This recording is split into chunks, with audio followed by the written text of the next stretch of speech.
criminal defense attorney here in Tulsa, Oklahoma, and here's what TV gets wrong. All right, guys, my name's Lee Berlin. All I do all day, every day is just defend individuals charged with sex crimes here in Northeast Oklahoma. And I hear it all the time from clients. I go to a cocktail party, dinner, reception, something like that, and folks find out I'm a criminal defense attorney. And of course, they want to hear the stories. They want to know what it's really like. But they talk about watching, all of the crime series on TVs and the Law and Orders and the Special Victim Unit and all that kind of stuff. And it is amazing to me what individuals really think about the criminal justice system and how it works based upon what they see in TV. Now, I'll tell you that you would say, well, of course, Lee, we know that TV is not going to be accurate. Number one thing that I'm going to tell you that's probably wrong, and it's because of the way that TV is made and our attention spans these days, is speed, time, the temporal nexus. What do you mean by that? It moves much slower than TV would ever lead you to believe. What do you mean by that, Lee?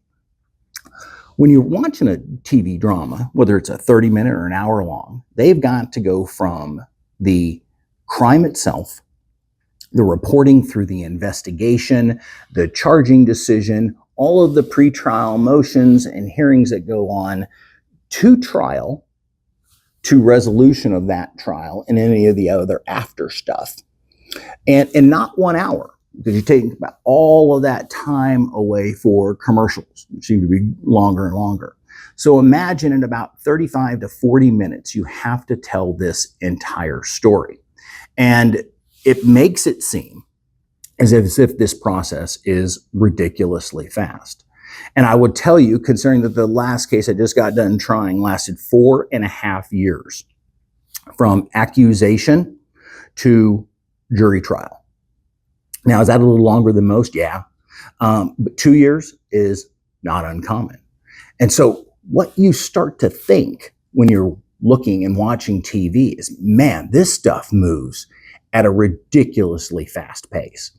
Now, I will tell you, in federal court, maybe outside of Oklahoma, because of some changes that we've had in the law with tribal sovereignty and stuff like that. In federal court, usually it's about 75 days from stop to finish and the resolution, unless it's declared to be complex or there's something that would push those deadlines out further. But usually when you're talking Speedy Trial Act, or you're looking at something like that in federal court, boom, 75 days. And you're looking at 9 months to 9 months under the law for speedy trial for the state courts here in Oklahoma. But again, it doesn't even move that fast. And you find as a client that you have a disconnect between what you believe is going to happen and the pace in which something is happening. And you also think that your attorney just sits around all day waiting for you to call, constantly working on your case and nothing else. And couldn't be further from the truth. But really the big part that I see is how quickly, in just 45 minutes, they speed you through a case. And to think that a typical case that I have to end up taking to trial would be at least 160 hours worth of legal work. And that's not including if I have paralegals and private investigators on the case. If we're doing a psychosexual evaluation, we have to bring in experts and the collective work of those individuals as well. And so these things move at almost a glacial pace in state tribal court here in Oklahoma.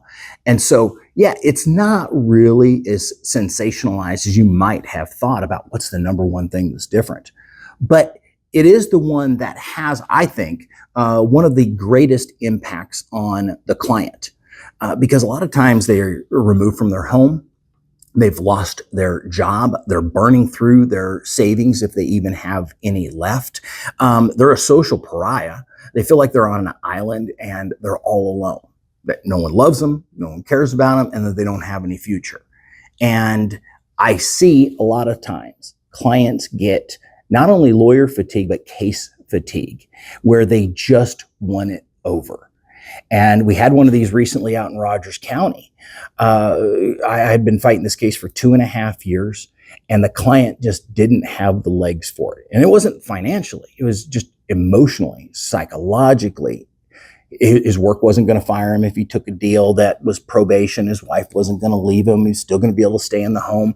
But he would have been convicted of a felony and have to register as a sex offender for 15 years. Pretty significant by any standard. And he was just simply so beaten down and so exhausted. Even though he knew ahead of time that this was going to take a long time, the reality of when it actually plays out, God, it seems so much longer and it's so much more painful. And these cases will invade every aspect of your life, destroying joy wherever you will tend to find it while this case is going on, the sleepless nights and the lost appetite and all of the issues that go along with it. Time will amplify or exacerbate the pain. And so that's the painful reality of what TV gets wrong. You're not going to get that quick dopamine hit. It's not going to be over really quick. Now, does it move faster than civil cases? Yes, it does move faster than criminals do. But nothing like you are been conditioned to believe from television. So be patient. Work on your resiliency and flexibility, because that's what you're going to need to weather a criminal sex case in Tulsa, Oklahoma. All right, guys, this is Lee Berlin. Till the next one.